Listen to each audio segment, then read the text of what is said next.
Join me in a pledge to the flag. I Pledge allegiance to the flag of the United States of America and to the republic for which it stands, one nation, under God, indivisible, with liberty and justice for all.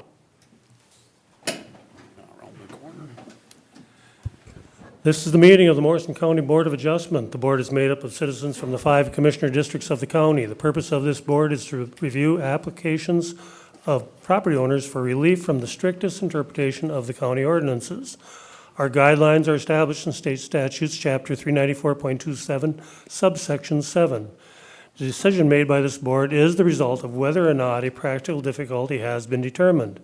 If the board determines there is a practical difficulty, we then review the guidelines in the form of 6 criteria questions that are answered at the end of the applicant's request.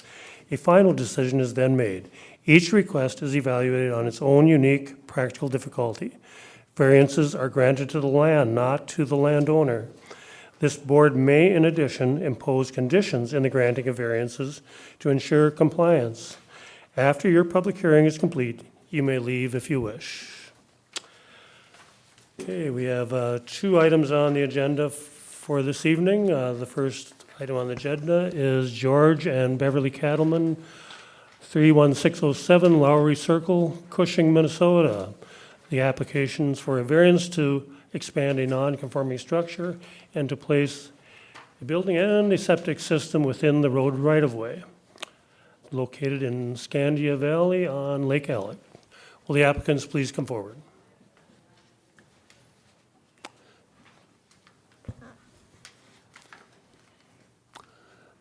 Once you're seated comfortably and have the mic drawn up to very close to you, please state your names for the record. Good evening, I'm Beverly Cattleman. And I'm George Cattleman. Good evening. Thank you. Amy, do you have the staff report? I do, Mr. Chair. Again, this is a variance to expand a nonconforming structure and place a structure and septic system within the road right-of-way located in Section 28 of Scandia Valley Township. The ordinance references for this request is Section 301, 301.6A, 706.1, 706.1B, and 706.3, and 1301.34. Here's a plat map of Scandia Valley Township, and the red dot is the location of the parcel. And here's the variance request received from the applicant. And a site drawing also provided by the applicant.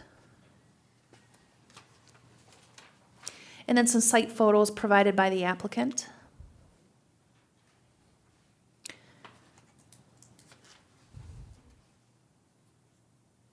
Here's an aerial photograph of the parcel outlined in blue. And some oblique imagery of the property. And then here is a picture from the lakeside.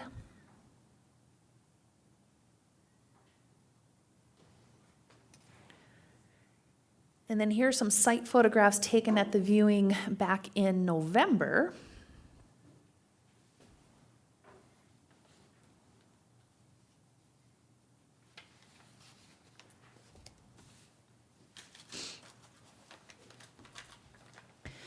Again, the property is in Section 28 of Scandia Valley Township, and it's on Lake Alexander, which is a general development lake. The property is within the Elwood Acres subdivision, which was established in 1956. The property is a non-conforming single lot, which means it's less than 30,000 square feet and 120 feet wide. This property is 100 feet wide and 9,957 square feet. According to the assessor's records, the 720 square foot dwelling was built in 1972. I'll interject, that is the heated square footage. And so if you're using, if you look at the discrepancy, you'll see a discrepancy in the impervious surface calc. That's including the unheated porch section of the home as well. And that was built in 1972. The closest point of the dwelling to the lake is 66 feet. And the deck is 49 feet. The existing home does not meet setback from the road right-of-way. The platted right-of-way is unusually wide, and no building envelope exists on the property. The applicant has owned the property since 2007. So here is an aerial photograph with the setback from the lake and the setback from the road showing that they overlap. So no compliant building envelope exists on this property. The applicant is requesting a variance for the following projects: to construct a second story onto the existing dwelling, construct a full basement below the existing dwelling, construct an attached 24 by 26 garage partially within the township road right-of-way, and place a septic system drain field within the township road right-of-way. Scandi Valley Township provided written approval of placement of the portion of the garage and the septic system within the road right-of-way. The existing septic drain field would not meet setback from the proposed attached garage. It is currently partially within the road right-of-way. The new septic drain field would meet the required setback from the structure, but would be further within the township road right-of-way. According to the assessor's records, the livable square footage of the existing dwelling is 720 square feet. And again, I'll clarify, that is the heated square footage, so then we've got that attached porch. The proposed additions would add 1,440 square feet of livable area if you're only including the heated portion. And I think Dave Stish had recalculated that, and we'll clarify that with the applicant as well. The applicant has stated in their application and impervious surface calculation that they will remove the patio at the water's edge and the 10 by 10 shed within the road right-of-way. And here's some aerial photos showing those two items. The impervious surface, including the additions, is 22.1%. 25% impervious surface is allowed. Since a portion of the driveway and garage addition would be within the road right-of-way, this square footage was not included in the impervious surface calculation. And then here is another calculation provided by the applicant. The applicable comprehensive land use plan goals is natural resources and open spaces, goal C2, shoreline development, goal D1. And the comprehensive water plan goals and objectives is a surface water goal, objective B, land use and development goal, objectives B and D. 128 notices were sent, 2 comments were received prior to the public hearing, and I will read those. And these are in addition to the letter from the township. So the first one is from Ross and Lynn Borhave. They said, "We just wanted to write in to let you know that we wholeheartedly support Bev and George in their efforts to make the requested changes to their existing cabin. We own a property directly adjacent to theirs, and we feel that these updates can only serve to enhance the neighborhood and allow them to enjoy their retirement years with their family on beautiful Lake Alexander. Bev and George have been our cabin neighbors for many years, and we have had the joy of watching our families grow with marriages, births, etc. We would love to see them get the variances they have requested, and we are confident they will continue to be wonderful stewards of this fabulous resource, Lake Alexander, that we all treasure so much. Thank you for allowing us to weigh in on this request, and thank you for your consideration in granting the variances." And then the other one is from Brian and Hillary Burns. "We are writing in favor of George and Beverly Cattleman's application for a variance to expand a non-conforming structure and to place a septic system within the road right-of-way. We believe their changes will make our neighborhood more aesthetically pleasing and maintain the character of the lake property." And there are your finding of fact and decision questions, Mr. Chair. Thank you, Amy. Just for the record, we viewed this property back in November. Clint, Marv, and myself viewed it on the 10th of November. Brent, I believe you viewed it on the 15th. I think so, yeah. And Dave, have you had a chance to view the property? I went back today. Okay, so Dave has also viewed the property. Okay, thank you.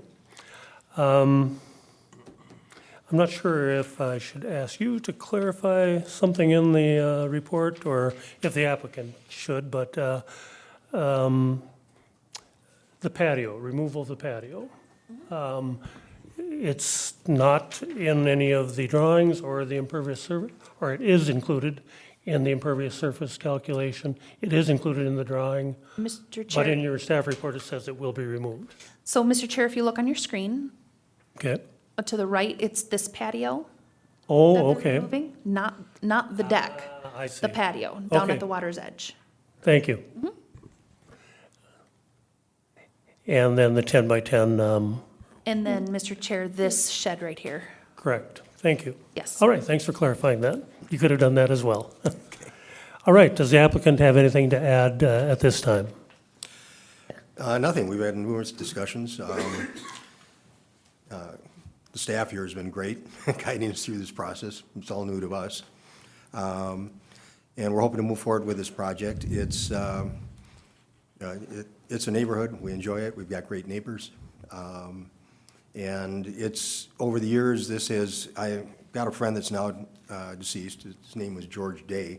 Used to live on the circle, and his wife was actually related to the family that actually owned and laid out the property. So, and it started out as a bunch of cabins, and it's evolving over the years, and right now, around the circle, roughly half of them are primary residents. So it's changed from cabin environment to homes.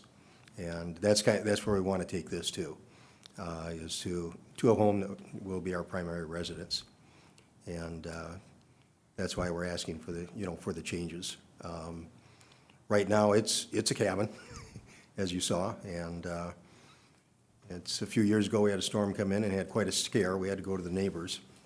So that's why we're requesting a basement. And that's the primary reason, and as long as we're doing that, it also would give us the additional storage. Plus, the current foundation would not support a second story. And also, if you take a look at these pictures where the driveway is, the kind of a porch addition on there, that foundation is starting to sink, and it's going to have to be replaced. So it was never installed properly originally, back when that addition was put on. So, like I said, our main objective here is to turn this into a livable home, but yet keep it within the lake ambiance and so forth of the area, and conform to what's already there as far as homes. So we're not trying to overbuild it. We just want to make it comfortable for our ongoing. Yes, as you can see from our plans, we are not planning on expanding either end. We are planning on just keeping within the confines of the size of the building and going up a second floor and the garage on the front. So, and just one comment too, also on the septic system. Basically, what we're doing is the septic right now, the drain field is where it shows the septic tank on the drawing. And the tank is actually over next to the shed. So basically what we're doing is, because the tank can be 10 feet from the structure and septic has to be 20 feet, we're basically doing this. We're moving the drain field here, we're moving the tank over here. So, Okay, thank you for clarifying that. all right.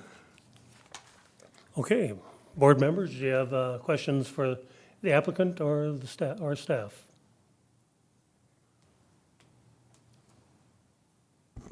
Mr. Chair, Go ahead, Marv. I was going through this items and discussion, and a great job putting this together. And one of the items that struck me, there was the current deck. It's in the shore impact zone like that, and anyhow, that it talked about, or said the current deck could be replaced with a patio that would be removing it, and then it would, if you put a patio in it, it would bring things back in conformity. Are you objecting to possibly doing that rather? No objection. It's just, we like the deck. It kind of keeps you from the bugs and all that. But no, we could definitely convert that to a patio instead. Okay, anything else, Marv? Not at this time. Okay. Anybody else have anything to add? Questions? Mr. Chair. Go ahead, Clint. So on this thing, Amy, a question maybe for you. is in some of these, we look at it, you know, we're talking about their sewer, and that's what kind of stopped this from happening in November. Do they have to have an alternative site?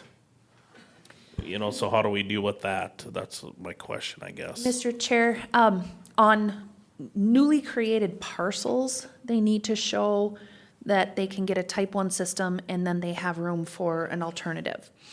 Is it on an already developed site, they don't have that requirement, is it a good idea? Yes. Is it a valid question to ask, what are you going to do or where are you going to go if your system fails? Yes. But this is different because this is an already developed site. Okay, then probably one question I know we talked about this probably when we were out there in November. It's been a long time. I'm getting older. My mind gets rusty. But so, you know, you had a 720 square foot cabin. Now you're going to a 2160 for square footage. So that's, you know, what you're adding is over double of what you had. Okay. So what is the need to go that much more? I know you guys are saying you're build inside your whatever, and I'm fine with putting a basement under it, and I'm fine with going up, but do you need that much room, or could the garage go where the porch is? You know, I mean, it's getting pretty tight on this property with all these things, you know, and we've known because of that sewer, we had the issue, we had to postpone this, so just maybe reiterate. I know you told us when we were out there what you wanted all the space for and what was gonna happen with it. Well, first of all, one of the big things that caused some controversy for us is the right-of-way, as we discussed, because on the other side of the road, about 1.5 feet off is the right-of-way, so the rest of the right-of-way is all toward our cabin. So that's 25 feet extra in there. As far as the, you know, living space, we probably should have taken the end of the cabin. The bedrooms there's 2 bedrooms, they're very small, and the rest of it is kind of a great room, and it is quite small. So the idea is going up and we would move, in our bathroom is a hallway, okay? It's twice as wide as what this table is to start with. So what we would be doing is moving the bedrooms upstairs, moving the bathroom, and there is no laundry in the cabin, by the way, okay?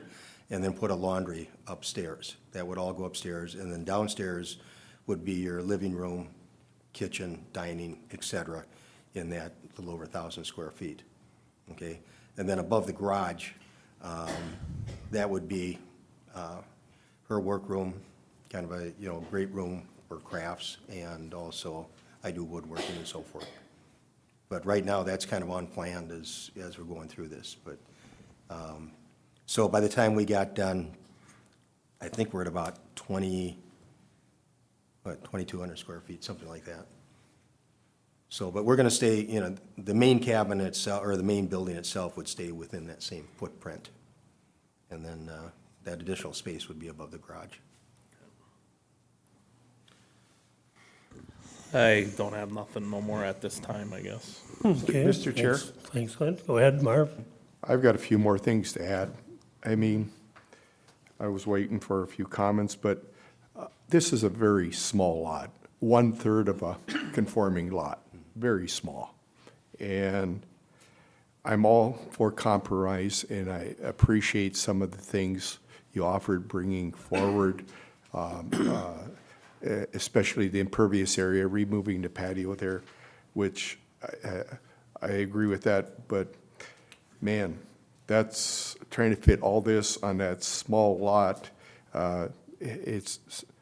We're supposed to be stewards of the property, and it sounds like you have been a great steward and continue, but boy, what you're proposing here is quite a bit for that small piece of property, and I'm just trying to go ahead and say, okay, how can we make this work? And which was great. You got the township's approval for the septic, and you're working with land services, but I'm still trying to say, wow, trying to fit all this in there. Well, presently, you know, for the Hold on a last, second, you have to be recognized to okay. speak. sorry. Okay. Go ahead, Marv. But that, I just wanted to make them comments there, so thank you, Mr. Chair. Okay. Anybody else have questions for the applicants? Yeah, I guess I'd like to expand on what Marv was just saying. A very small lot indeed, like a third of a lot. It's got 100 feet of shoreline. A conforming lot would have 120 feet of shoreline, 30,000 square feet. In a conforming lot, this is under 10,000. And, the intent of the ordinance, or the ordinance is written, it says, in fact, one of the ordinances that flew by on the staff report was that no expansion of nonconformities and eventual elimination of nonconformities is the intent of the ordinance. Of course, we all know that's not going to happen because everything around Lower East Circle is a nonconformity. They are there to stay. Some of them are expansions that are beyond my imagination, how they got to be there, or why they're there, how they got permitted. But it's our duty here, as I read in the opening, to enforce the rules of the of county ordinance and the intent of the comprehensive plan, which is to to preserve natural resources, to limit for both water quality, public use. By your proposal, by my estimation here, you've got 1,150 square feet of living space now. That's not counting the eaves, of space that you calculated in your impervious surface calculation. And you're planning on putting, an 1,150 square foot footprint, and you're planning to put a full basement underneath that and a full second story above that. That's, and if you only have 700 feet of usable space now, living space, well, I'm not sure what that means, but let's say 1,150 times 3 is 3,450 square feet of living space. If it's all under one roof, it's all living space, whether it's utility storage or whatever, it's living space.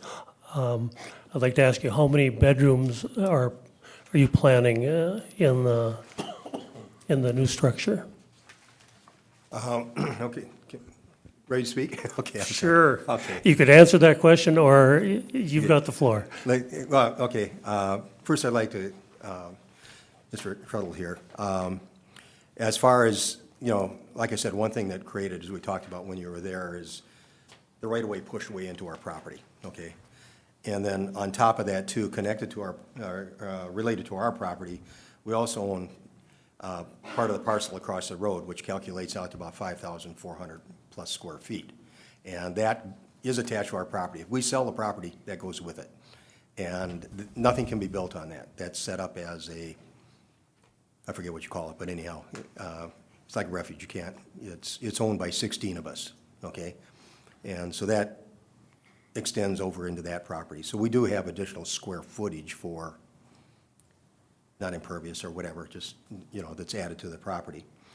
What we are proposing here too, by the time we were done adding the second story on, livable square footage is 2,854 square feet, okay? That's the usable square, not including the garage, but above the garage and the second floor. But in the proposed calculations too, on the square footage for impervious surface, yes, we did include 2 foot eaves, 24-inch eaves. Now, we don't plan to go that far. We plan to go to what's standard today, pretty much 18-inch. But I left it as that because we may have to add gutters, okay? So that's the square footage I included, was at 1,378, okay, and that does include the eaves.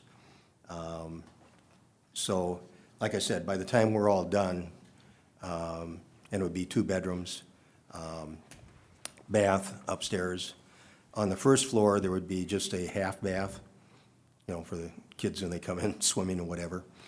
And also a laundry facility on the second floor, pantry on the first floor. And then over the garage, basically would be, her room. She's got to have her space, and then office, workshop area for me, and then storage. So that's where we're at, with the plan right now. We haven't developed blueprints yet. We've been talking with an architect, but we haven't gotten to that. You're excluding the basement from this calculation of livable area? Yes, there's no livable down there. That's basically gonna be utility, storage, storm shelter, That's 1,150 square feet of basement. basement. Well, the plan would be to take the existing structure, of course, tear the roof and stuff off, but then lift it, go under, excavate it out, put in new footings, basement, and then set the structure back on it. So by a full basement, that's 7.5, 8-foot ceiling. Yes, Okay, that's a living space. not a crawl space, it would be, so we can, Yep. it doesn't cost much more to go down another couple feet. Yep. Yeah, that's a living space. So you'd be going from 1,300 square feet of living space to, or less than that, 1,400 square feet of living space to 3,450 square feet of living space. That's 2.5 times what you have right now. But the basement is, just Yeah, to clarify, is not to be living space, there's not gonna be any emergency exits in it or yeah, anything like but that. It'd just be remember, utilities. you're not going to be around forever. Somebody will get creative in the future, and there could be bedrooms down there or whatever, but it is living space. We don't need to argue about that, because that's what it is. You're free to replace what you've got, exactly what you've got, 1,400 square feet of living space, and replace it with something exactly of the same dimensions. Or you can improve what you've got, repair what you've got, replace the foundation, and replace the walls, whatever, as long as it's the same living space. Why? Just one clar- You just, for personal needs, you need more space.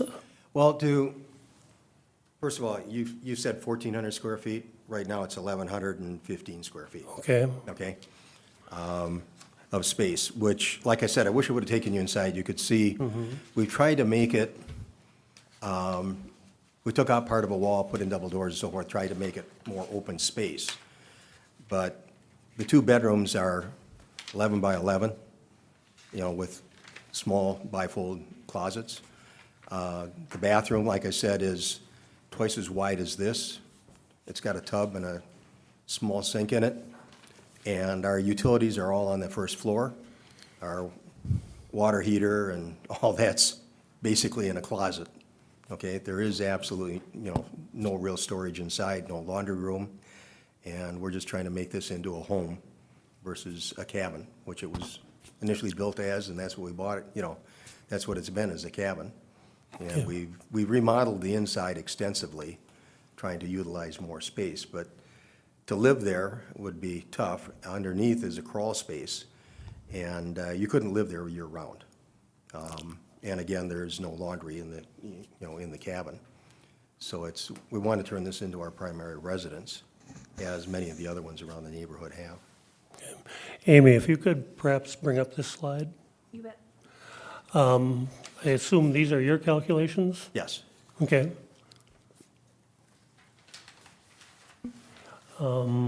Existing area covered, building including 24-inch eaves, 1,418 square feet. right. Okay, But where we're putting the addition on, you're taking the eaves off too. 1,418 square feet.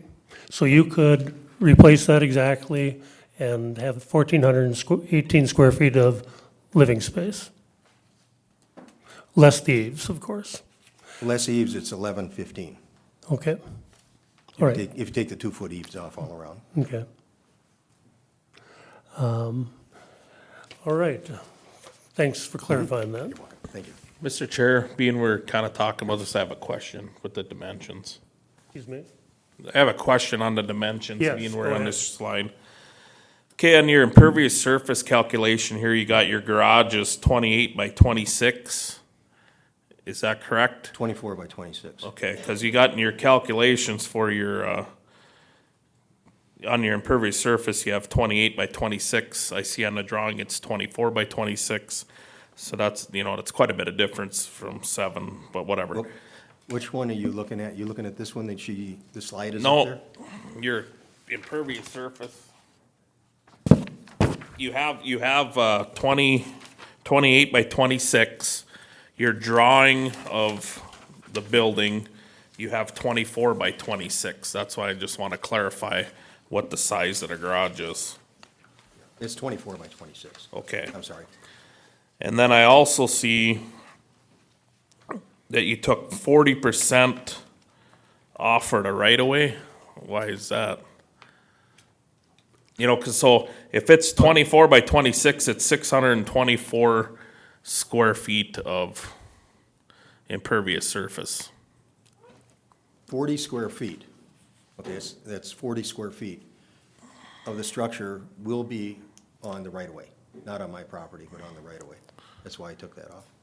Oh, I think it's still all one, wouldn't it be? And we're not including the square footage of the right-of-way into the impervious calculations either. Just what's our property. Mr. Chair, to clarify, he used the square footage of what he owns Okay. and then what sits on that. There is building and driveway that is within the road right-of-way that has not been counted, but the square footage of the right-of-way has not been calculated. Does that make sense? So is that right or wrong? We typically, when someone calculates their square footage, well, number one, they don't have anything in the right of way. Number two, we have them calculate their impervious surface on what they own and what they have a deeded right to.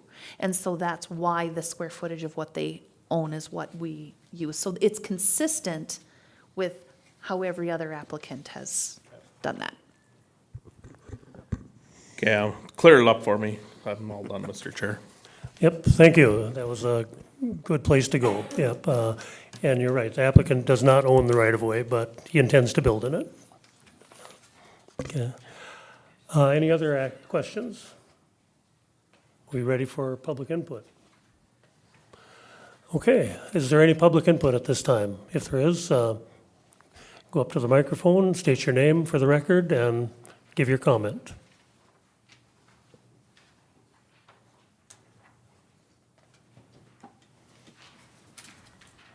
My name is George Moore, and I guess I want to clarify something. Whether that's a three-story structure or a one-story structure, what more impact is that going to have on environment? You guys have said environment, because it's the same impervious coverage. We'll answer the questions after you're done. Yep, and that's really my comment. And Okay. the other thing is how big is your house now that you live in?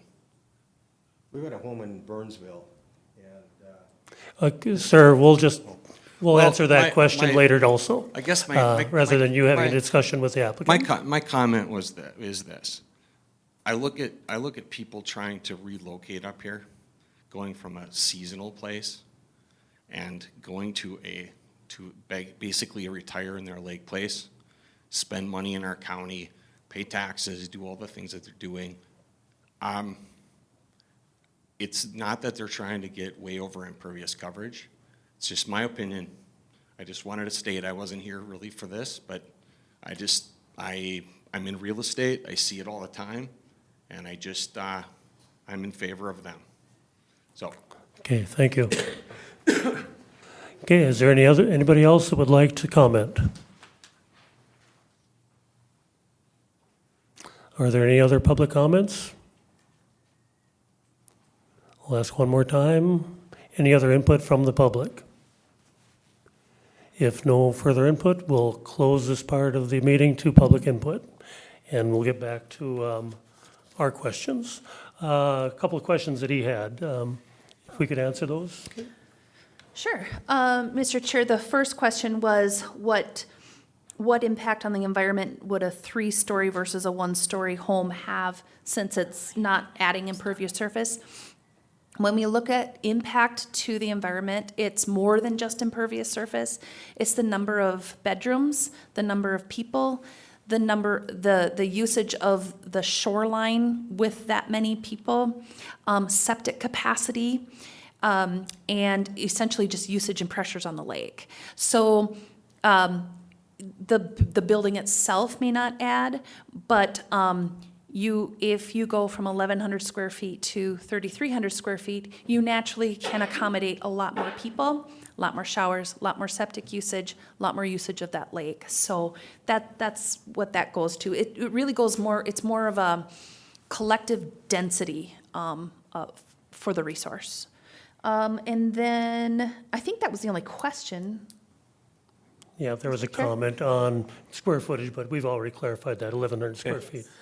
Yep, Mr. Chair, go ahead. I'd just like to add to Amy, what Amy said was it isn't just them two are gonna build this and live there, but it's for later on too. The structure got built. The next people that move there might be a whole family. It might be just you two and some people coming to visit or grandkids or kids or whatever. So that's another thing to answer your question. It's not just what they're doing because it's gonna be forever that we look at that, so. Okay, are we ready to go to the questions and review them one at a time? All right, since this is your last meeting, Dave, I'll give you the honor of being the first guy. So, question number 1, is the request in harmony with the general purposes and intent of the Morrison County Land Use Ordinance and Comprehensive Plan? Go ahead, Dave. I say yes, it is. You know, in walking, I got out of the truck today and I walked up and down that neighborhood, up and down the street there.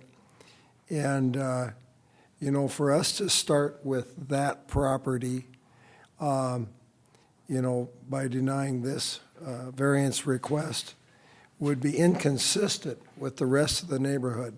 I know I sat through the variance request for the neighbor when we allowed the septic system to be put and everything to be moved around there. The 2-story would be, with that, what they're proposing would fit right in with that neighborhood. And it's our job here not just to interpret things in the most strict manner we can. It's also to allow for flexibility in these ordinances. And I know I got off, but you know that Morrison County is probably stricter than just about any place else I've been at, any lake I've been in the state. And I don't see any reason why this would not be in harmony with the general purposes and intent. So I say yes, it is in general harmony. Okay, anybody else like to add? Go ahead, Marv. Mr. Chair, I agree with some of Dave's, Brucher's comments, but so a couple comments I want to make. 128 notices were sent, no objections, which is great. Shows what kind of neighborhood and the support you have. Township is okay with the septic, which is also great. Love to see that. But you have a third of a lot, and what you're proposing for this size of a lot, I have to go back to the comp plan. And that comp plan just tells me that I like that you were removing items, lowering the impervious surface, but it is pulling things away that creating basically another non-conformity. That large of a cabin for that small of a lot. And with that being said, that is not in line with the comp plan, in my opinion. Thank you, Marv. Anybody else like to add?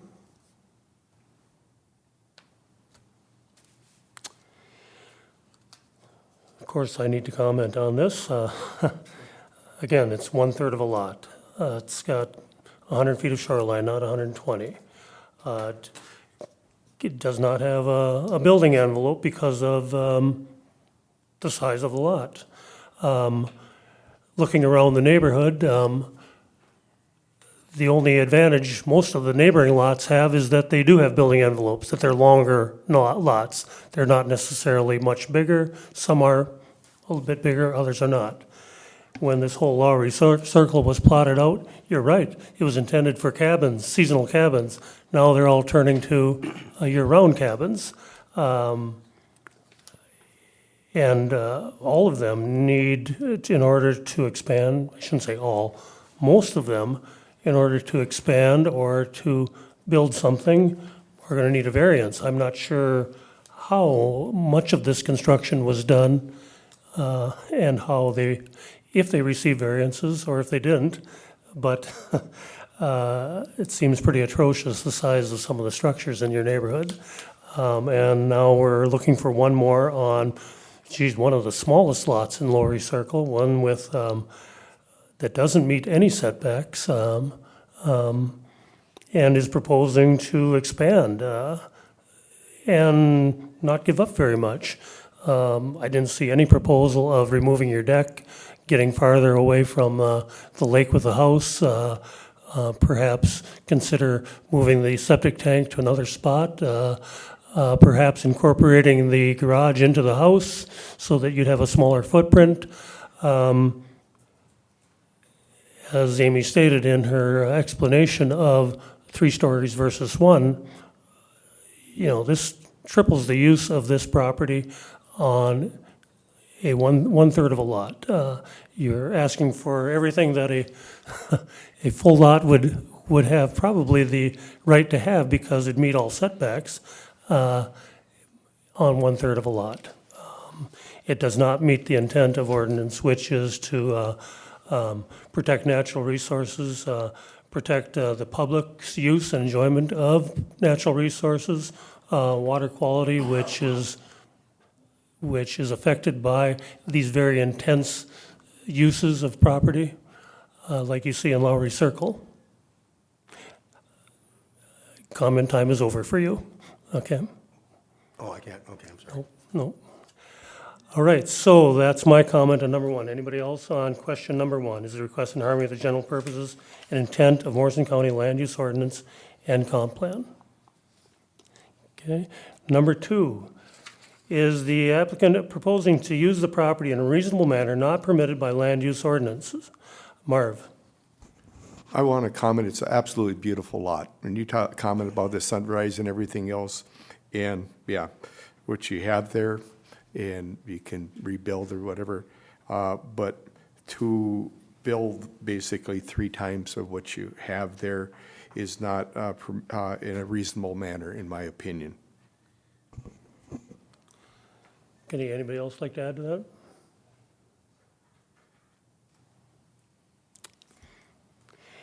Yeah, something more reasonable would be perhaps 1 setback encroachment, 1 variance request, perhaps, a remodel with a little addition, but not, as Marv stated, 3 stories. Mr. Chair, can I make another comment, please? Go ahead, Marv. Something I want you to know, it burns the neighbors over there when we allowed that one. That was a pretty tough decision. And I'd like to refer back, part of the reason we allowed that, they had a concrete driveway going up there which covered a good share of that hillside. And we just like, wow, what are we going to do about this? And the compromise to go ahead and remove that and have some area for that rain moisture to go back in the soil. And here it was a give and take, and seeing that, I just wanted to comment, that's why that was allowed, because we wanted that gone in the worst way. Yep. It is really difficult to compare to other variances that might or might not have been granted. Every property is very unique in its situation. Okay, anybody else on question number 2? Number 3, will the issuance of the variance maintain the essential character of the locality? Brent? We're looking at lakeshore and cabins, and I think most folks know that cabins turn into homes at some point down the road. And the issuance of a variance in this particular case would maintain the essential character of that locality. There's just a lot of ask here with 4 different variances as it's proposed. And it is going to be quite a structure there. Even that said, with it being a much larger structure, I think it still would maintain the essential character of that general area. More of the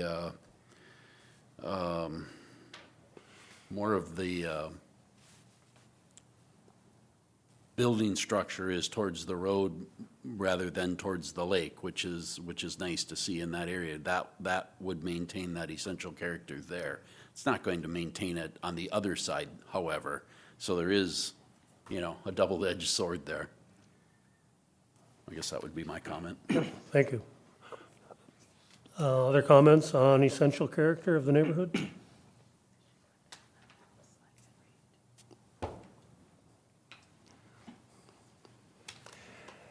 Yeah, I guess, that's a tough one for me to answer because the essential character of the neighborhood is too many structures, too large on too little property for your whole Lowry Circle, almost to the lot, almost every one of them. And I do agree that the one essential character that you would not meet that the others, for the most part, have is the right-of-way.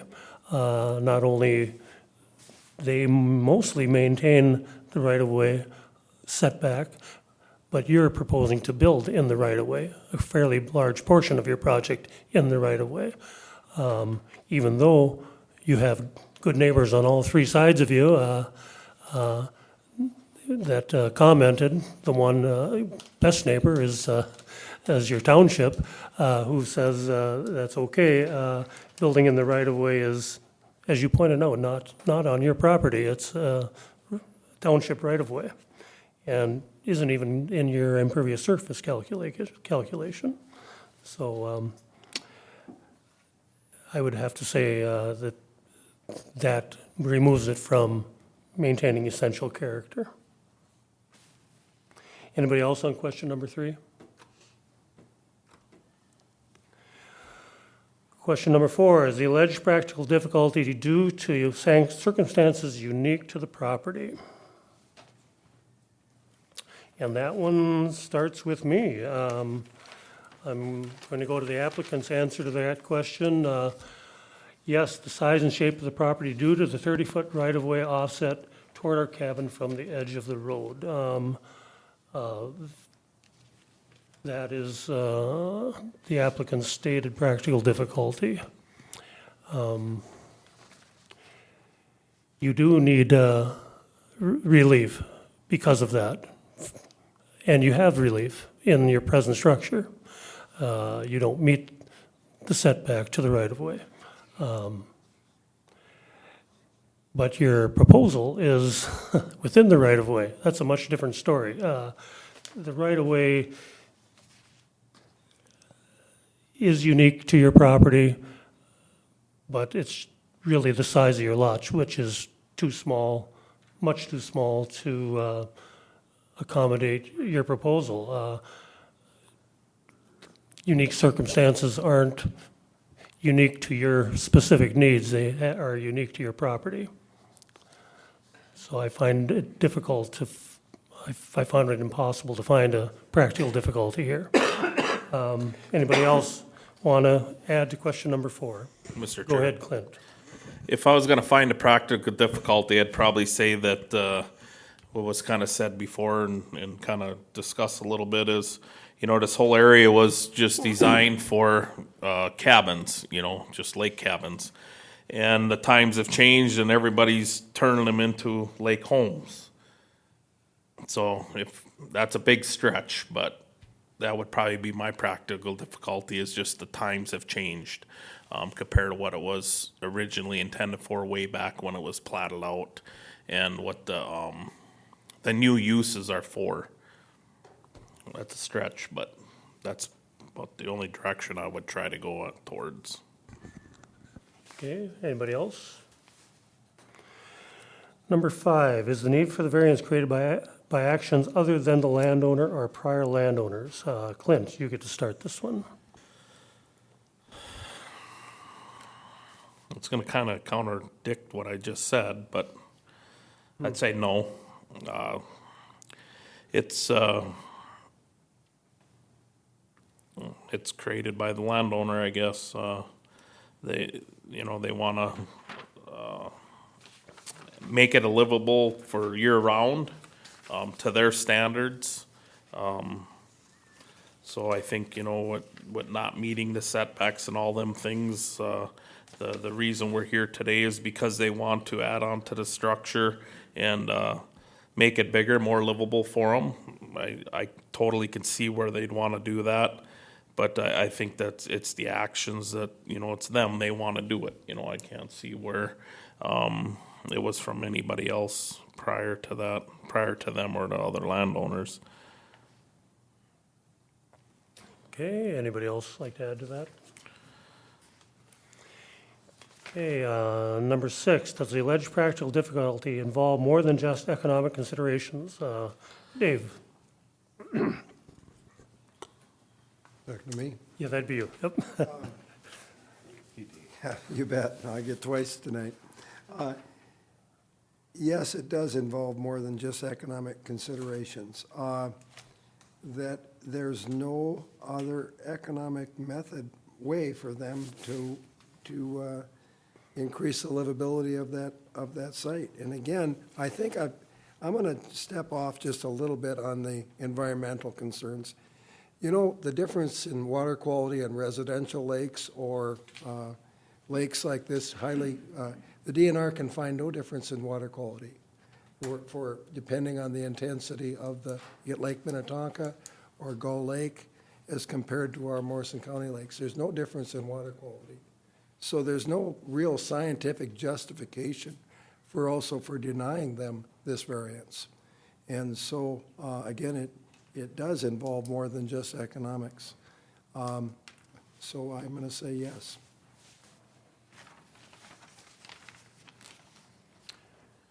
Go ahead, Mr. Chair, something else, I don't blame them for wanting to have an area, secure area, also in the event of a storm, so they didn't have to run over neighbors. Don't blame them for wanting to have an area for laundry.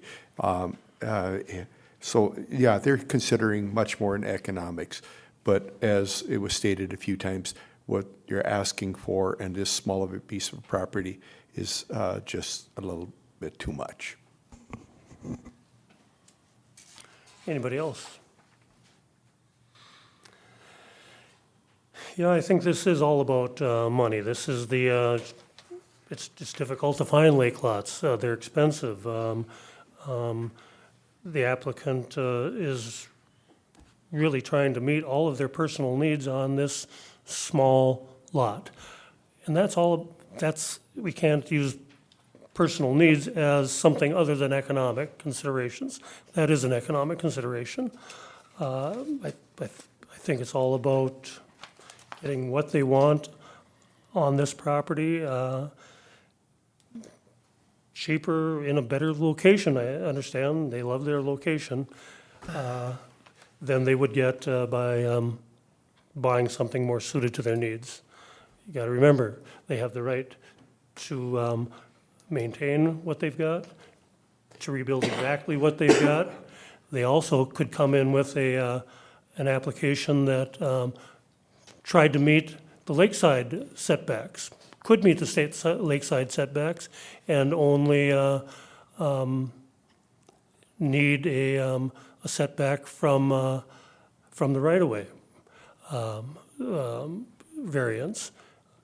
They could try to conform their proposed structure a little differently, where the garage is on the end rather than on the front, the roadside of their proposed structure. You got to remember, this is basically a complete removal. It's not lifting up, putting something under, and then putting something on top. It's a complete redo. So that house could be placed anywhere on the property. It doesn't have to be where it is. This is all about money in my consideration. Any other comments on number 6? Ready for the vote? Yes, sir. Okay.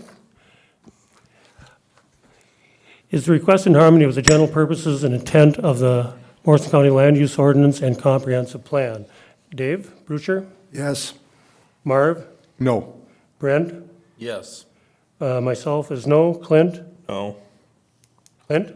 No. No. Okay.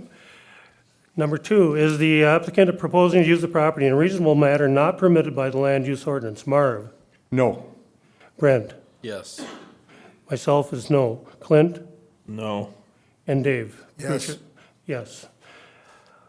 Number 3, will the issuance of the variance maintain the essential character of the locality? Brent? Yes. Myself is no. Clint? Yes. Dave Brucher? Yes.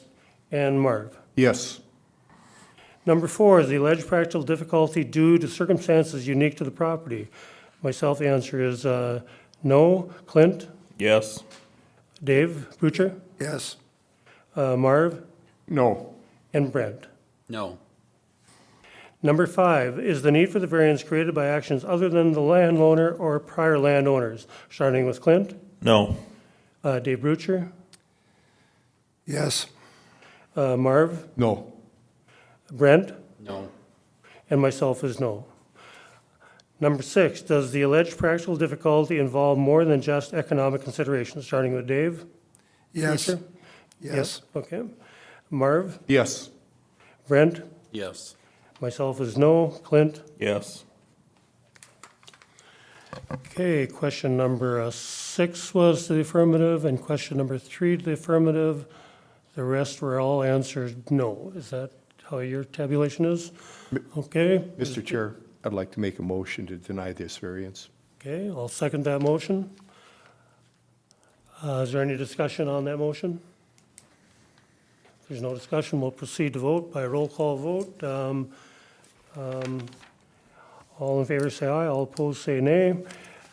Okay, Marvin, Aye. Brent, Aye. myself is aye, Clint, Aye. and Dave Brucher. Aye. Okay, motion carries. Your request for a variance has been denied. Thank you, gentlemen. Thank you. Sorry. I got my own this time.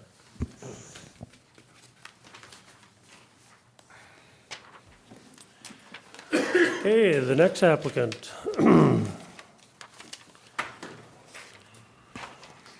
Dustin and Janet Samuelson, Susan Hawley, and Jason LeBlanc.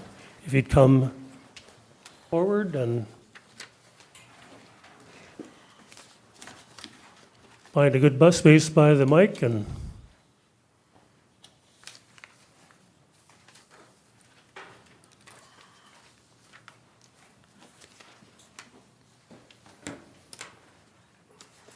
okay, please state your names for the record.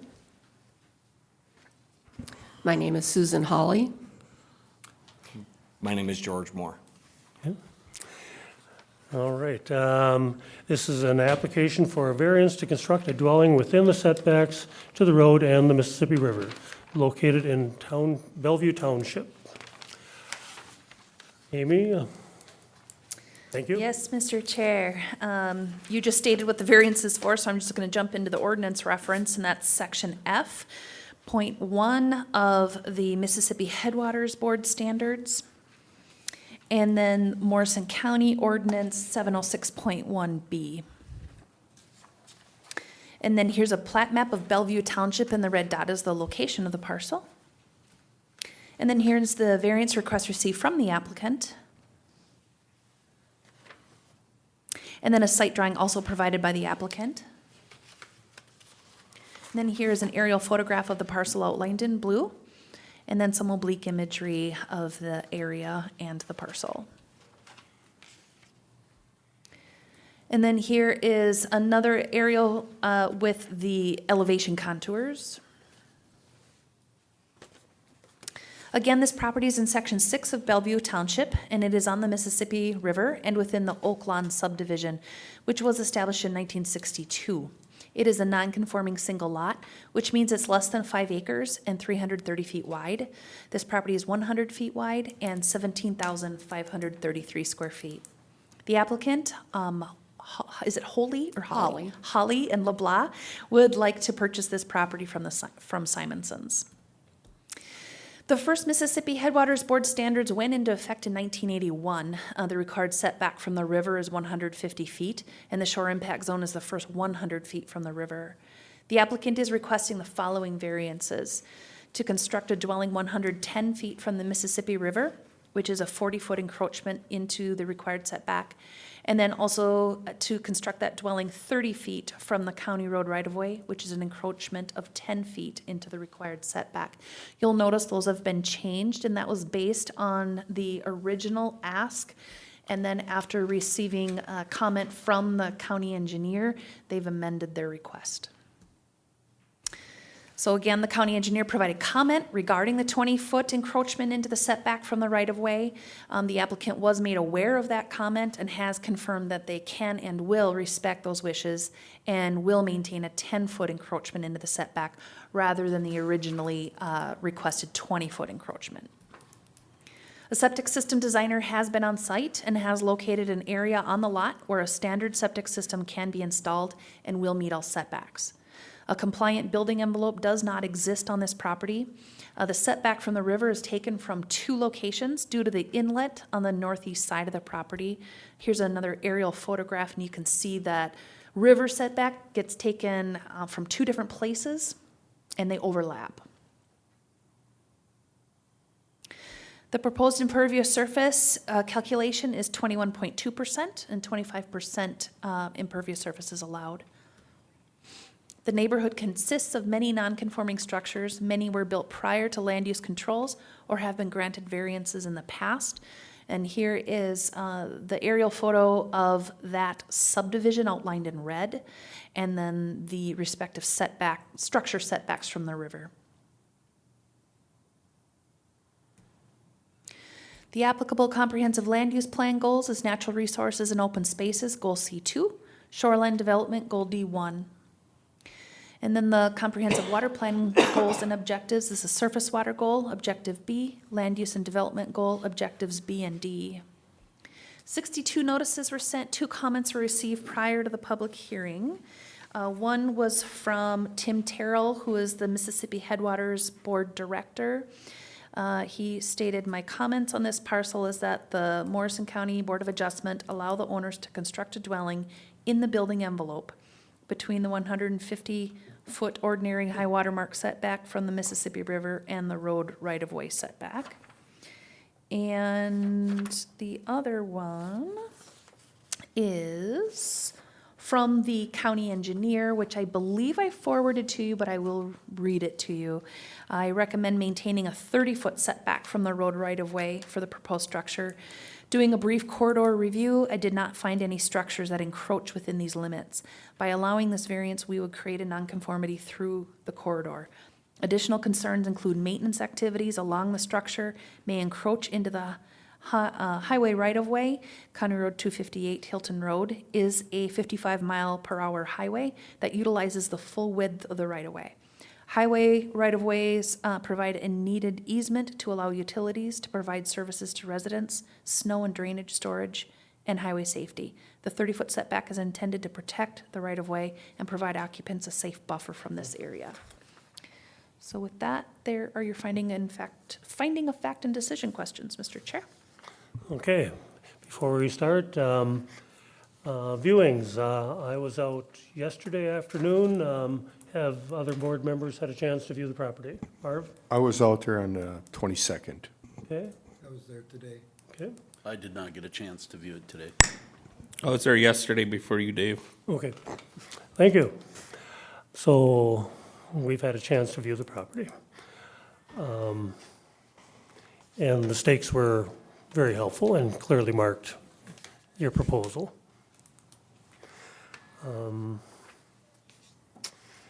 Okay, do you have anything to add to the staff report before we begin? Just wanted to say that looking forward to coming up and living in Morrison County, and obviously enjoying one of our natural resources, and that's the water there.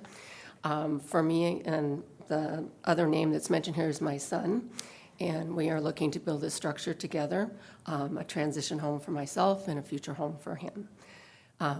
For us being in this particular parcel, what we visually, appealed to us was the natural kind of landscape and resource that is there, and we would like to maintain that.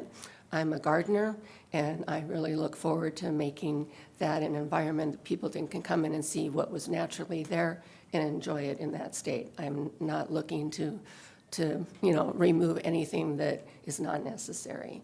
I don't know if they've been able to see the, kind of what we're looking at as far as the appearance. I feel the appearance of the structure is going to kind of, That is what, these Yes, pictures? yes, Okay. yes, this is. I think we kind were of all some- wondering what that was Sure. about. Yeah, so this is kind of our guideline, is that we, again, as you can see, I want to maintain any natural environment around it, making sure that any drainage and all that is very natural. We want to make sure that, we think that the profile of the home is going to blend in well with our neighbors, and that our neighbors will enjoy us being there, the visual part of it, and they're not disrupting what they also enjoy about being on the river and that part of, Hilton Road or that development. We, have tried to make sure that we're able to stay within, or we want to be able to find a building envelope, on this piece of property. We feel that this will fit within that, and that we can just become a viable resident of the area. Okay, thank you. So, yeah, that sounds rather intriguing. Now, if you were granted this variance, 110 feet from the river, what would happen what are you proposing would happen between the house, the 110 feet to the shore? Again, something very natural to enjoy. Obviously, we need to see, what kind of plants in that are growing there. I'd like to maintain as much as I can. Obviously clearing to be able to enjoy. I have a dog that would like to be able to roam there, so I want to make sure that it's all safe and easy for him. We would want to be able to walk down to the shoreline and enjoy the river as well. We know that we need to maintain as much as what's there. Safety would be the only other thing I would be, looking at to make sure it's a safe place to be able to walk up to, but not looking for anything major. I don't own a boat.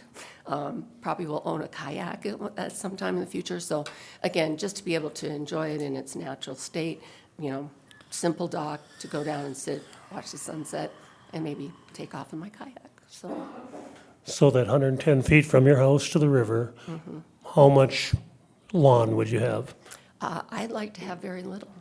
Okay, and you'd be open to conditions set on it to minimize I would definitely listen to those considerations. and Yep, to keep everything natural? absolutely.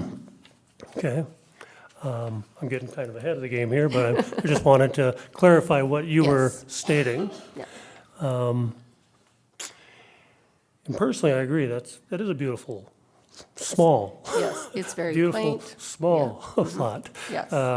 And there are opportunities to keep it very natural and not really very impactful to the river and the neighborhood.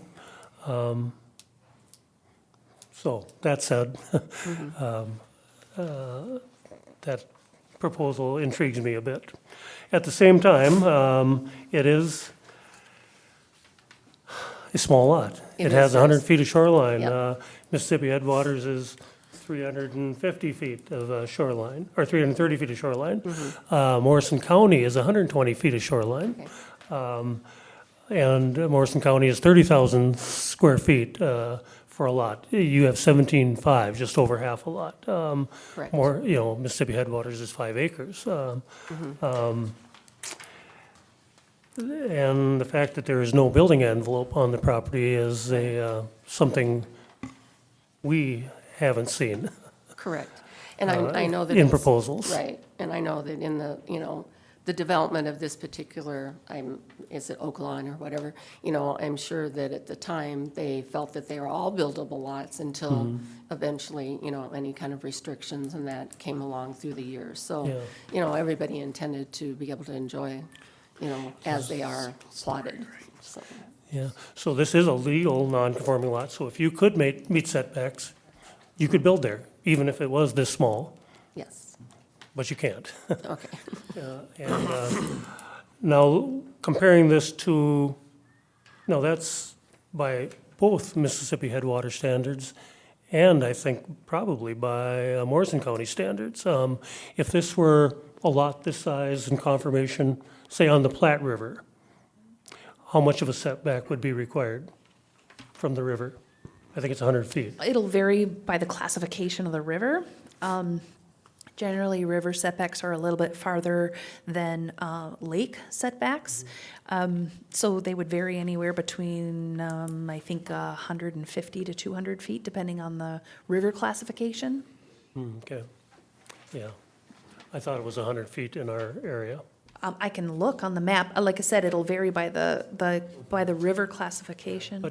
And then lake lots are 75 feet setback. On general development On lakes, general on natural environment, it's more. On natural environment, it's 150. Yeah, I guess what I was getting at, by Morrison County standards, it might meet, there might be a building envelope by Morrison County standards, depending on the river. Yeah, if the river was classified differently, I can look real quick here. Can we just ask a question here? Can I speak? Well, she's looking, go ahead. So, Yep. I'm George. I do believe that this in the DNR, between basically the reservoir, from the Little Falls Dam to the Blanchard Dam is considered a lake, Zebulon Pike Lake. And it is in the DNR if you look it up. So I know that it's governed by Mississippi Headwaters and it is the Mississippi, but it is a lake. And I think that's what the developers intended that for. There's 80 lots that are like that up and down that area that are, and that's just in a not very, not very far south and north of that. So it was just that it was done prior to all of the regulations by Okay. Mississippi Headwaters. Okay, thank you. Okay, while Amy's looking that up, any comments, questions? Mr. Chair, Go ahead. just to clarify, this is gonna be like a patio home, right? Just one Correct. story? Yeah, it Okay. will have, Okay. what's it, what kind of, A crawl Crawl space with a space. wood Okay. floor, but it will Yeah. be a But just patio one per story. se. Yep. Yeah. yes. So, Mr. Chair, I'm just gonna, this tributary that comes into the Mississippi, this is a tributary river, so that would have a structure setback of 100 feet. So like I said, it really depends on sometimes the stretch of the river and what river and what the DNR has classified it. So this is transitional, and this would have a 150-foot setback. Tributary here is 100, tributary here is 100. Okay. It really depends on what it's classified at. So it can be anywhere from 150 feet down to, I'm not sure of any river setback that has a 75-foot setback. Yeah, I think they don't start at 100. think anything goes less than 100 either. No, I'm not aware of anything off the top of my head, except for up by the Crowing River when we have like Lake Placid, where there's a pool there that's actually considered a lake. That has a 75-foot setback, but it's considered a lake at that point. So, Okay, thanks. Well, we had to muddy up the water a little bit before we could clear it up. Go ahead, Brent. Question for you, Amy. You read part of a letter from someone from Mississippi Headwaters. correct, yes. And they said that they were in favor of this in Building in the building envelope. And There isn't yet one. we're discussing there being no building envelope, so I That's just wanted to correct. clarify that. And I'll clarify also that he sent that comment before receiving the packet. So he had received notice of just the general notice of the variance that we initially send out. And that comment was sent to us. And then later he got the packet and did not amend the comment. So, yeah, Letter stands. I have to enter it into the record, so. Okay. Mr. Chair. And he could have been referring to our setbacks within the county. Mr. Chair, Go ahead, Clint. being Amy has this up, we didn't see this all at the same time for site visits, and there's snow out there. And when I was there, my eye was telling me there was a lot more slope than what the map is showing. Is that kind of consensus with the group? In You know, what area are you so, talking So about? from the top, close to the road where they're proposing to build this house, and then you got a slope towards the river. If you look for where this building, where they want to put it, and if you go probably to where it really starts sloping towards the river, it's only 2 feet difference. You see what I'm saying? If you look at the. It's pretty flat. Yeah, so to me, I thought there was a little more than that, but now looking at the map, it don't show that. So I just wanted to see what your guys' eyes told you, being we weren't all there at the same time, that's all. I just My have a impression little was discussion. it was relatively flat. flat. There seemed to be even a few depressions in that area Yep. that could be natural containing ponds for directing runoff to, like, a water guard type Yeah, of thing, right. or a water holding area, a natural water holding area that Right. you wouldn't even have to develop. Right. But that was my impression of it. Okay. But then it does start sloping pretty Yeah. rapidly. Yep. So you would have to contain the water before it gets to that steep part. Go ahead, I'm sorry, rest of you, thoughts on that? That's fine, being we weren't all there together, I just wanted to know what everybody else saw, and maybe it helps Brent a little bit also, because he wasn't there, so. I do have another question. Go ahead, Brent. This would be for Susan. Looking at the diagram of the patio home here, and it says existing well. Is there an existing well, or is this a proposed well? We have found an existing well, Okay. and that was without a test, I guess. Yeah, but- it is a 3 or a 4-inch pipe. It is steel, and it's coming out, and it's got a cap on it. My assumption, it's a well. We don't know that. It's not our property or Susan's property to really check. It's just something that we know that would either have to be in use or capped and start over. But I'm assuming that's what it is.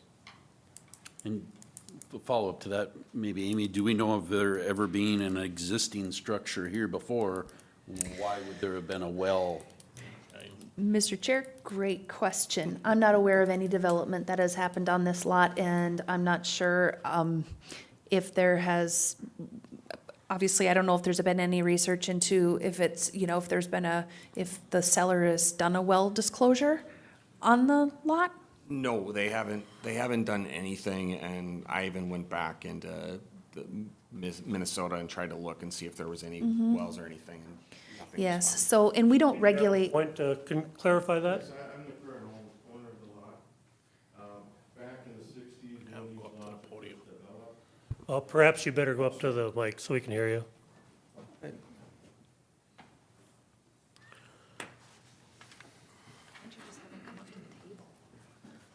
Actually, yeah. Hi, my name is Delvin Simonson, I'm the current owner of the lot.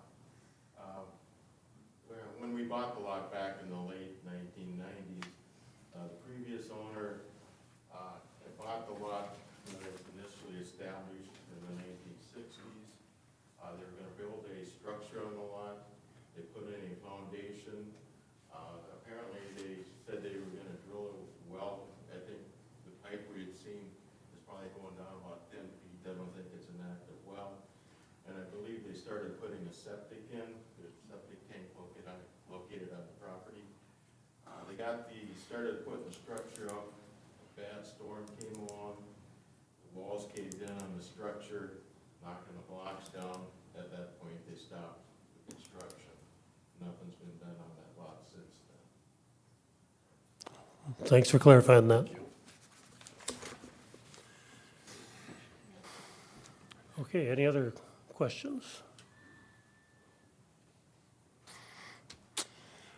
Are we ready for public input?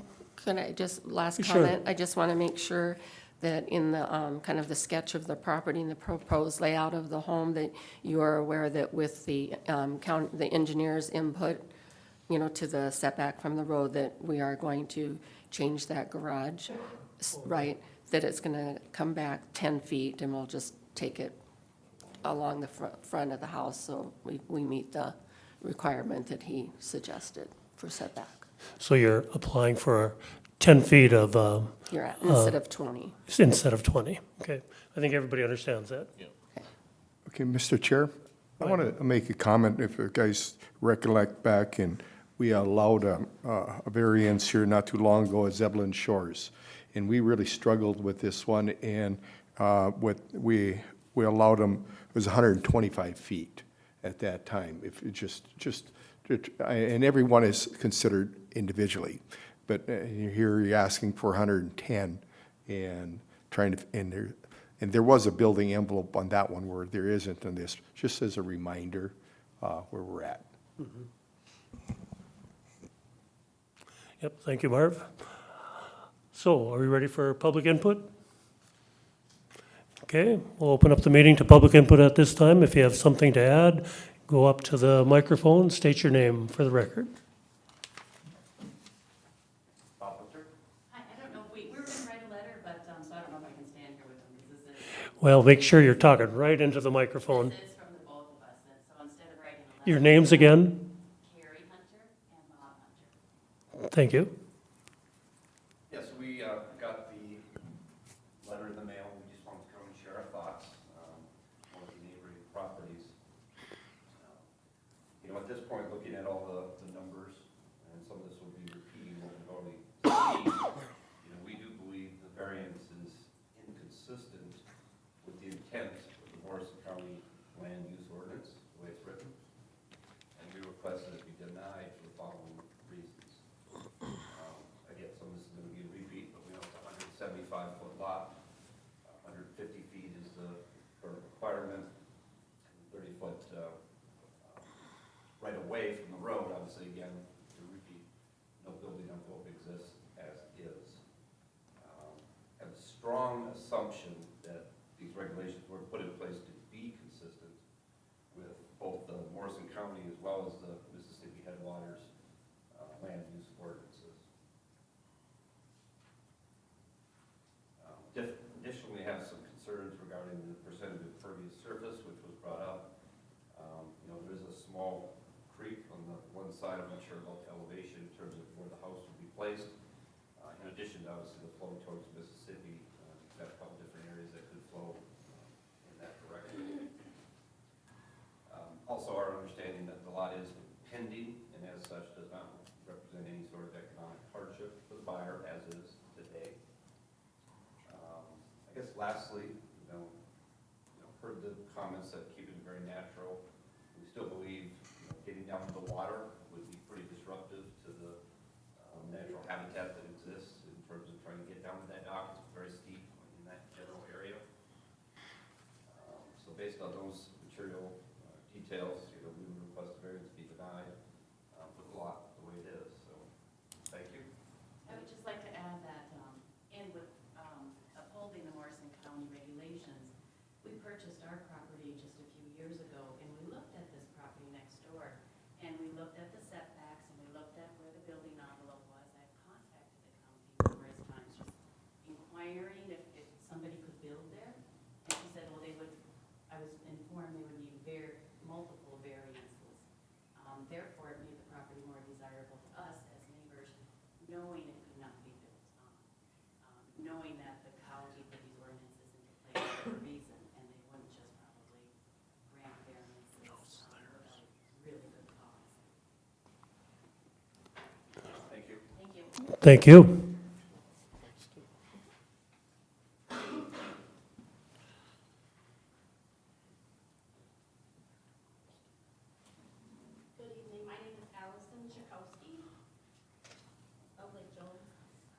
say Chuck. I am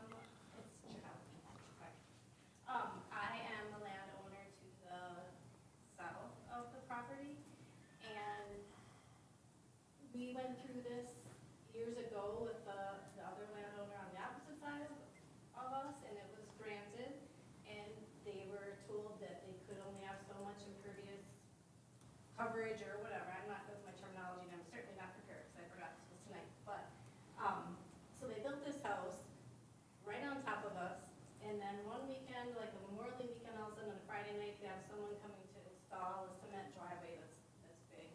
And so I just want to be sure that if something is granted, then is it policed, is it monitored? What's to say it's not gonna be that now I have this house and I need a shed, or I need to add on to my garage. And I also want to say, what does this do to the property that we've owned since 1994? If we wanted to add an addition, are we going to be stuck now that we have a hardship that we can't alter our property at all because this other property is there? As far as it being a lake, Zebulon Lake, whatever you can call it that, but it is governed by Mississippi headwaters, and it is part of the river, and I would never tell someone, oh, I live on Lake Mississippi at this, whatever, so I think that's kind of an unfair comparison. The shoreline is real steep down when you get just like a big drop, so does any steps or any walkway that would have to be made down there, does that count as the impervious area, or is that separate because it's not on the property, it's down to the river? I don't know if that would disrupt that. The hard part about this is I know the people involved, very nice people. I hate to come and argue something like this, and then you grant it, and then we're neighbors and say, hey, I'm the lady that came to argue with you, but I really just want to act not emotionally, but sensibly about what it will do to our property that we've owned since 1994. So my husband and I, it's our first home. We bought it knowing that all the lots around us were big and empty, and there were these rules put in place since 1981 or whatever you said, and we didn't realize that it would be an option to have someone get a variance to build. We were young and we didn't know that's our problem, but just something that we thought we wouldn't have to deal with. And then there was one other thing I wanted to say. Yeah, I have no doubt that she would be a fantastic neighbor. I just really don't want to get myself into a position where if we have to replace our septic system and the property is so small, and ours isn't big either, but our house was built in 1972, are we going to be stuck as to where we could put a septic system? Because our one neighbor to the north put it right on the property line, and then we have a little slim area there, and if we have to move ours, I just don't want us to get stuck later on with that we can't make changes that we need to make to our property. The other comment I wanted to make was, Dell, the owner of the property, said he purchased it in the late 90s. I'm sure he was aware of what he got into when he purchased the property, but the setbacks were, already, the laws or whatever were made at that time, so it wasn't that it was all of a sudden the property was purchased and now they came up with these things to make it difficult for them. So, none of that came out how I wanted it to, but I think I got it all out that I wanted to say. So, that's all I have. Thank you for listening. Thank you. Is there any other public input?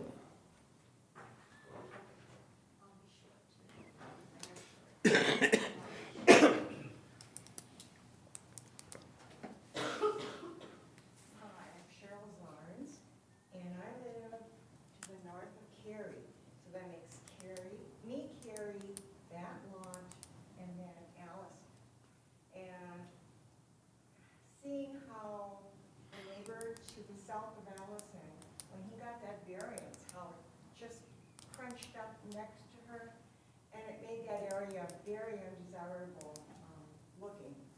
And I have, let's see, I don't know how, about an acre and a half, I think, when we bought our house in 2004, and when we did a whole redo of the existing property. And I wanted to do something going a little further towards the river, but I was told I couldn't because of the setbacks. And so we did have to adhere to that. And I just don't think it would be proper in the instance of having a lot on the Mississippi River to be allowed to then vacate that setback and build into it, since we all have to adhere to it. That's all I have to say. Thank you.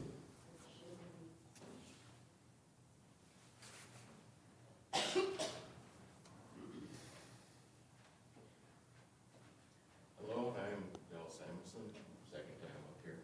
I'd just like to kind of go over a few points here. That was my wife and I, we owned this lot for almost 25 years. We purchased it in late 1990s. At the time we purchased the lot, it was under the current Mississippi Headwaters restrictions. We knew that. Since that time, the classification has remained the same on the lot.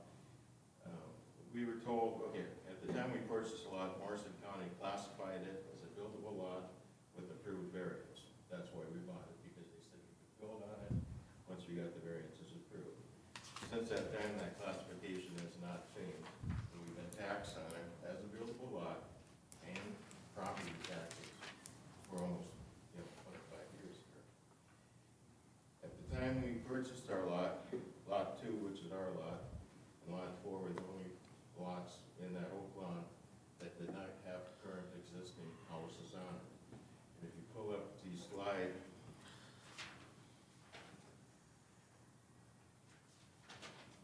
on figure 1, you can name it.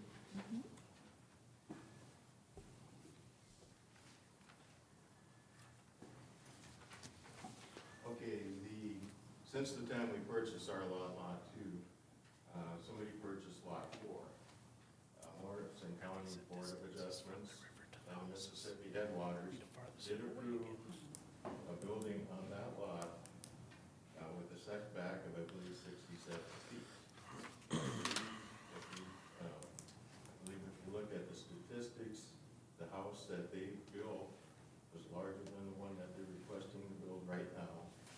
The impervious coverage that they were requesting was less than the one that was approved by Lot 4. And the other issue is that the comments that we just heard is from previous landowners that are on each side of our lot. Of course, they would like to see that left empty at my expense. I'm encouraging a huge financial risk here because I'm paying taxes on a so-called buildable lot that the county has previously approved variance for a house just on the lot, 2 lots down. So that's all I have right now. Thank you. Thank you. Is there any other input?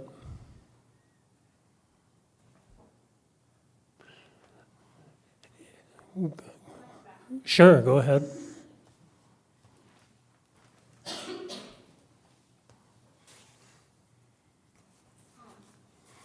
My question following that up would be, would it be an option for the landowner to sell the property to the adjacent landowners if that was, is that an option? Could it be divided or could it be, he's not stuck with it, right? If that was an option and we agreed on, that's my question is, could that be sold to one of the adjacent? Okay, thank you. Okay, only new information here. We don't want rebuttal upon rebuttal. Rebuttal. This property has been for sale now for about 12 years. My wife and I purchased it with the intent of building a house on it. I was working at Camp Ripley full-time at that time. Since that time, I retired out of Camp Ripley, went to work for Target Corporations, traveling across the U.S. and Canada. So we didn't need to build on that lot. At that point, we listed the lot. I believe it's been about 12 years now that that lot has been for sale at a reasonable cost. I mean, what Morrison County valued it at is what we were basically asking for. So there's been plenty of opportunity for the neighbors on each side of me to purchase that lot. But why buy the cow when you can enjoy the nature free with my expense of paying the taxes? Please state your name before you leave the podium.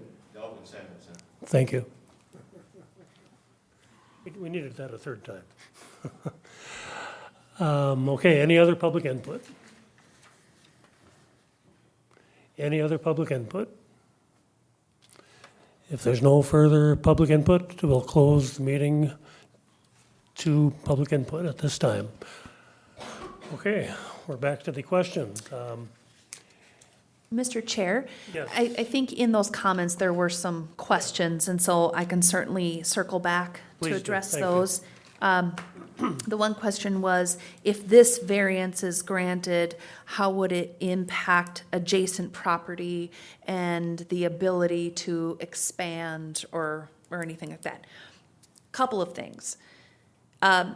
If you're gonna add to your property, you have to meet your side yard setbacks, so that property line doesn't change with the variance. So as long as you're meeting the side yard setback, the river setback, the road setback, you're fine.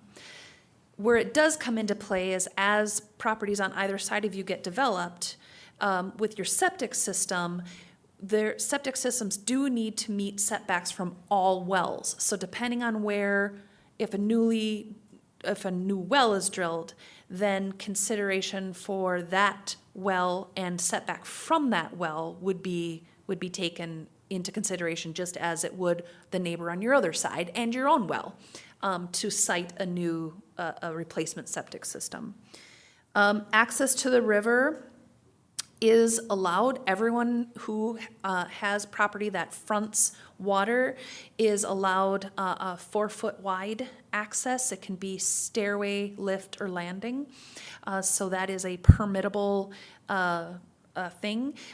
We generally, if they have stairs down to the water, that is stairs or lift or walkway, that is the only impervious surface that we allow within that shore impact zone. So that would be allowed, and it would be under permit from us. Let's see. I think, did I answer your questions? Okay. And then the question about selling the property, we see this on lakeshore property where you have an undersized lot and the neighbor on either side wants to buy half. That can happen, but we do require that you combine that then with your existing lot. It can't be a standalone lot because it's undersized. So that's the answer to that. I think that's all I heard for questions, Mr. Chair. Thank you. Mr. Chair, I got a comment, and it'll probably answer part of the question too, is if this property gets built on or not, every single one on that road needs to come in for a variance for anything you do on your property. Because this proposed building site this lady wants to do would be the farthest one away from the river. So it's just like what we had before and we got denied on. If you look at the map,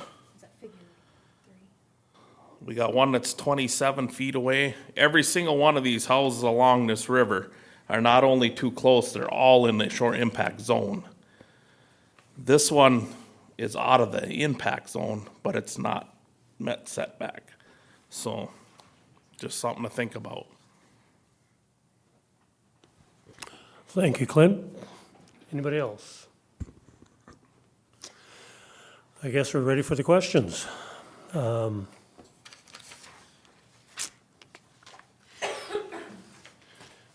Say, we're gonna start off with you first, Marv. Let me check this off so that I don't lose my way. I might lose my way anyway. Is the request in harmony with general purpose and intent of Morrison County Land Use Ordinance and Comprehensive Plan? Marvin? No, creating a nonconformity is not in alignment with Morrison County ordinance and comp plan. Okay, anybody else want to add to that? I would probably disagree a little bit. The reason would be is part of our comp plan is coming in for variance, isn't it? Isn't that part of our goals and it's the whole thing, right? I know it's wishy-washy, but if that's part of it. And we can't overlook it because, and I know we say this all the time, one more bad don't help, just because 20 other ones are bad. But when you look, I got a hard time answering no on that one, when, like I said, you look down the road and everything else is worse than what we're looking at here. I'm not saying that another wrong is right, but it's just, I don't know, just, it's tough. Yeah, that's painting with a pretty broad brush. But to say everyone is worse, without analyzing every property, yes, they're worse like you pointed out, they're closer to the river, but they may be larger lots, they may be meeting other setbacks better, it's hard to compare one property to another when we're looking at this question. But I'd agree with you in part on that.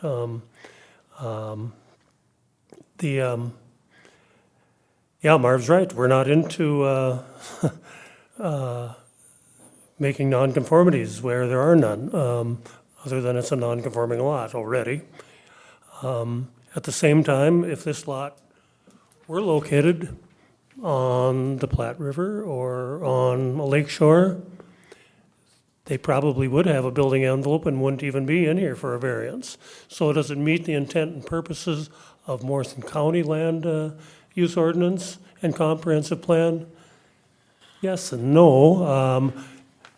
As the landowner pointed out, this is a buildable lot, non-conforming but a buildable lot, if you can meet the setbacks.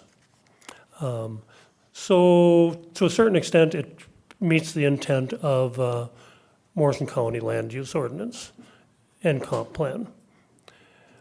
But we're overruled by Mississippi Headwater Board, which is basically our comp plan for river properties, our ordinance for river properties. And as the letter stated, he's okay as long as it meets all the setbacks. He's okay with a property smaller than 350 feet or 330 feet of shoreline. He's speaking for his board. They're okay with a property smaller than 5 acres. They know there's not much they can do about that. But they don't seem to be okay with not meeting their setbacks, the 150 feet. And so that's the big one. So yes and no. I haven't decided how I'm voting on this one yet. Help me.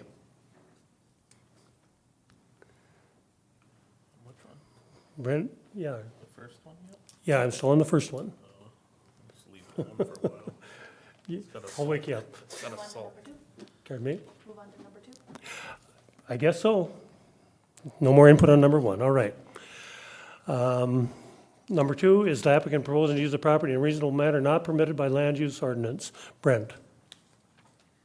I think they are. I mean, they're proposing to try and work, to set this back at 110 feet. They're proposing a much smaller structure, to go into that footprint.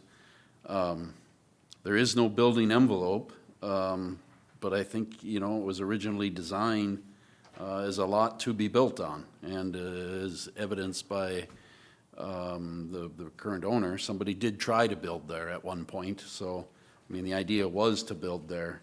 Since then, there's been some changes, and Mississippi Headwaters has come into play, but I think what they're trying to propose here is reasonable, but it's just not permitted by the land use ordinance. Okay. Anybody else like to add to that? Go ahead, Dave. Yeah, I would agree with Brent on that, that they are proposing, everything he said made a lot of sense. They're proposing to use the property right according to the letter here in a reasonable manner, but it's not permitted by the land use ordinance. Okay, anybody else? Just comment real quick, when I first got my packet and looked through this, I would say that I was like, wow, this is kind of a small area to build in and all that, and try and get something built in here. And as we work through this whole process and go out and visit the site and go through your plans, I just think this is very reasonable. You're really reasonable in what you're trying to do here. When you look at the lot, it is a small lot, but you're trying to accommodate as much of the setbacks as you can. You can't meet them all. You're already willing to shorten some of them up. I love the detailed drawing as far as rain gardens and things like that, and when talking with that, and how you want to keep it natural and all them things. And then when you look at the whole neighborhood and everything else, I don't know, you can't look at that. Well, I do. And I just think all the way down to the patio, 5 foot, yeah, it's the width of the house. How many people ask for 5-foot patios? No one. Just want to look at. They want 15. So I think it is very reasonable ask. And it kind of changed my mind when I went through this whole process. Okay, anybody else on number 2? I might want to vote no on this, so I better have a reason. The reason would be that, is it reasonable for us to permit this use? It seems a reasonable use of the property, but one more sewer, one more residence, one more non-compliant property, one more non-compliant structure. Whereas if we deny this, it's probably going to become part of somebody else's property and not ever be built on. And that would be reasonable. Number 3, are we ready for number 3? Will the issuance of variance maintain the essential character of the locality? I start out with that. Yes, as Clint pointed out, it's much like the other properties, much better in many ways. With conditions, it could be made much better than most other properties and improve the essential character of the neighborhood by that aspect. At the same time, already there are kind of intermittent areas along that road, along Haven or Hilton, that have a wild area. This would take out one of them. And that's an essential character of the locality. Don't know how to vote on this one either, but I will. Anybody else, number 3? I'd agree with you, Mr. Chair, on that it does fit in with the rest of the neighborhood. That in some ways it is better, like you said before, we don't know what the circumstances are on lot sizes and things like that with the other ones.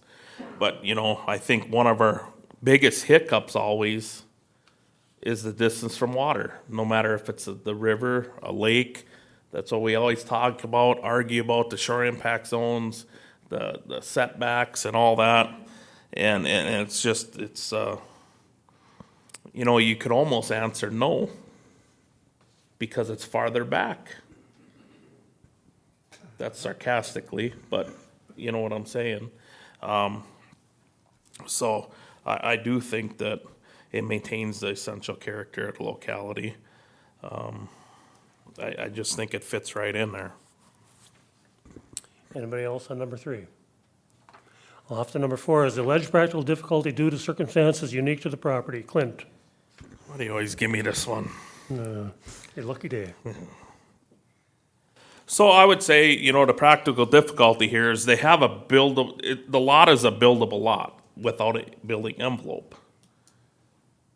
I think, over time, this whole area was developed with these small lot sizes, and times changed. So with the times of changing, it just made it so it wouldn't work. What tells me that is by looking at all the other houses along that river being closer to the water, and I don't know what the widths of them are. I'm just going by the distances from the water and stuff.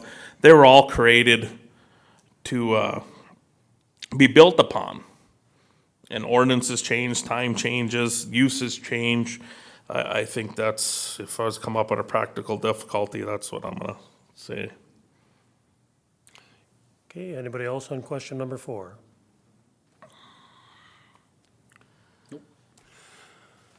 Okay, I'm gonna say there is no practical difficulty, it's just too darn small a lot,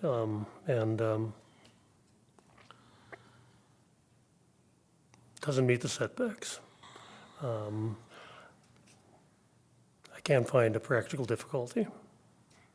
It's not the shape of the lot, it's not the contour of the lot. There's no imposing physical feature. It's just too small, doesn't meet ordinance requirements. Okay, we're off to number 5. Is the need for the variance created by actions other than landowner or prior landowners? Dave Brucher. Well, that one, that number 5 is always a tough one. You know, that property, again, that was created as a buildable lot at the time. And so the need for the variance now was actually created by how the property was lotted out. And so, you know, and like Clint said, is that times change, rules change, people on boards change. And so I'd have to say yes.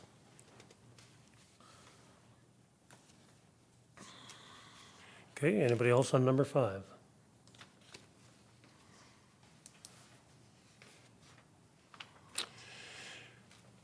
Well, I have to speak against this because there is no practical difficulty. It's entirely the request of the landowner, or of the proposed landowner today, and the landowner, that this variance be granted.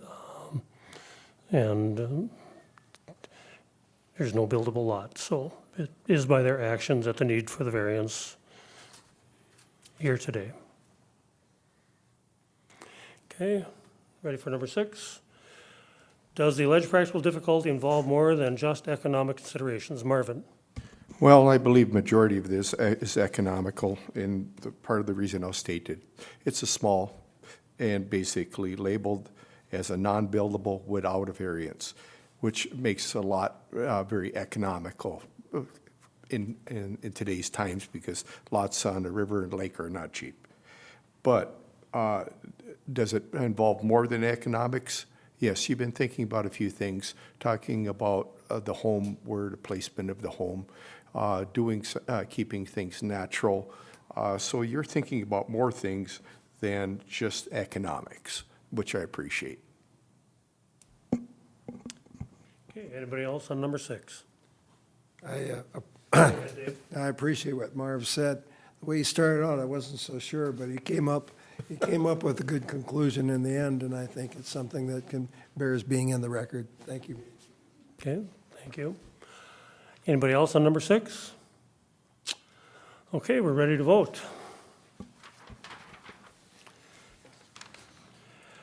Question number 1, is the request in harmony with the general purpose and intent of the Morrison County Land Use Ordinance and Comprehensive Plan? Marvin? No. Brent? Yes. Myself is no. Clint? Yes. And Dave Brucher? Yes. Is the applicant proposing to use the property in a reasonable manner not permitted by the land use ordinance? Brent? Yes. Myself is no. Clint? Yes. Dave Brucher? Yes. And Marv? I go back and forth on this one, and because I answered the first one the way I did, I'm going to go no. Number 3, will the issuance of the variance maintain the essential character of the locality? Myself is no. Clint? Yes. Dave Brucher? Yes. Marv? Yes. And Brent? Yes. Number 4, is the alleged practical difficulty due to circumstances unique to the property? Clint? Yes. Dave Brucher? Yes. Marv? No. Brent? No. And myself is no. Number 5, is the need for the variance created by actions other than the landowner or prior landowners? Dave Brucher? Yes. Marv? No. Brent? No. Myself is no. Clint? Yes. Number 6, does the alleged practical difficulty involve more than just economic considerations? Marvin? Yes. Brent? No. Myself is yes. Clint? Yes. And Dave? Yes. Dave Brucher. Yes. Okay, there's 2 questions answered to the negative, number 4 and number 5. I believe all the rest were yes. Okay. Is there a motion to deny this variance request? I move so. Okay, a motion has been made. I'll second it to deny this variance request. Is there any discussion? If there's no discussion, we'll proceed to vote. I'll take a roll call. Aye if you're in favor, nay if you're against. Marv? Aye. Brent? Aye. Myself is aye. Clint? Nay.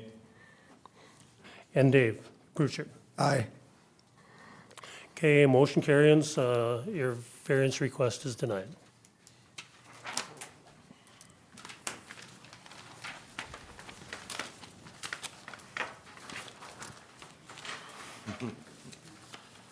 That's okay.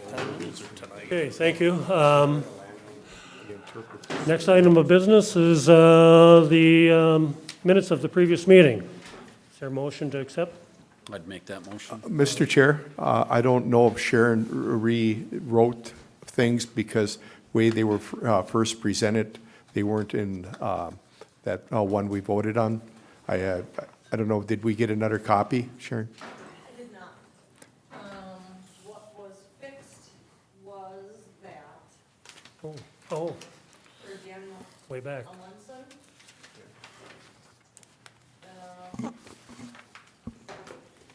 I had put that the first one was to approve to be within the road right, or to be within the side yard setback, and it was actually to be denied. So that has been changed. Good catch. With that correction, I'll second, motion to approve. and I'll second. Okay. All in favor, say aye. Aye. Aye. Aye. Aye. Aye. I'm surprised, Davey, you didn't catch that one. Boy, I just skimmed through these things too quickly. I did catch it, though, in the findings. But not in the minutes. Okay, new business, old business. Mr. Chair, we have John Cornelius with us tonight, and he is going to be our replacement for Dave Brucher. And so if you want to go ahead and give a wave, yep, that's John. And so he will be appointed by the board on January 3rd, and then will be joining us at our next PCBOA meeting. So welcome aboard. Thank you for being here tonight. And then we also have our newly elected commissioner back there. And so we have Bobby Casper. Sorry. Bobby Casper. So welcome. Thank you for being here tonight. So we've got a couple new faces here. So I think that's what I have as far as for new news. Should we have Meach give a 15-minute bio, or, Sure. No. Welcome to the group. oh, that's enough? That's Well. all I have, Mr. Chair. I just get going at 9 o'clock myself. All right, welcome, thank you. Nothing else? I have nothing else, Mr. Chair. Okay, anybody else? Is there a motion to adjourn? I move so. I'll second that. Okay, motion is made and seconded to adjourn. All in favor, say aye. Aye. Aye. Aye. Aye. Aye. Meeting adjourned at 8:58.